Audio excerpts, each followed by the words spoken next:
Welcome to Litlearn Lounge, where we delve into the realms of literature to uncover hidden treasures of wisdom and imagination. Today, we embark on a poetic voyage to explore the intricate connection between art and immortality, as we dissect one of Shakespeare's most beloved sonnets, Sonnet 18. Sonnet 18, a seemingly straightforward love poem, reveals depths beyond its surface. Our journey begins with the speaker's quest to find the perfect metaphor for their beloved, who some believe to be a young man. The speaker contemplates likening the beloved to a summer's day, the sun, or darling buds of May, only to realize the limitations of these comparisons. As the poem unfolds, the speaker's objections shift. These metaphors, while captivating, suggest transience and decay, summers turn to autumns, days to nights. The young man's beauty, however, is timeless, refusing to fade. The speaker realizes that cliched metaphors fall short of capturing his eternal allure. Enter a pivotal insight: to encapsulate eternal beauty, the speaker turns to art itself.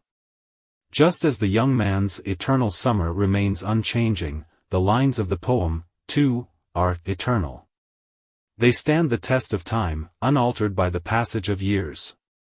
The poem becomes a mirror reflecting the everlasting quality of the beloved's beauty. Our exploration deepens as we uncover a remarkable revelation. The poem's argument comes full circle.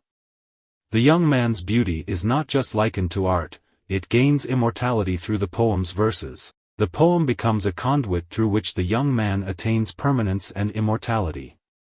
So long lives this, and this gives life to thee, the speaker declares. As we dive into the speaker's perspective, we discover a profound belief: poems are not mere words on a page, they are eternal artifacts. Poetry possesses a magical ability, not just to describe but to preserve. It transforms fleeting moments into everlasting memories. In the final act of our journey, we're invited to contemplate the true power of poetry. It challenges us to ponder the ways it shields the young man from the clutches of mortality, how it safeguards and nurtures beauty that transcends the confines of our temporal world. As we conclude our exploration of Sonnet 18, we're reminded of the intricate dance between art and immortality. This sonnet stands as a testament to the enduring force of poetry, a force that bridges the gap between generations, whispering the secrets of the past into the ears of the present. Thank you for joining us in this captivating journey through the realms of literature here at Litlearn Lounge. Be sure to like, subscribe, and hit that notification bell to stay tuned for more enchanting discussions. Until next time, keep exploring the treasures that words weave for us. This is Litlearn Lounge, signing off.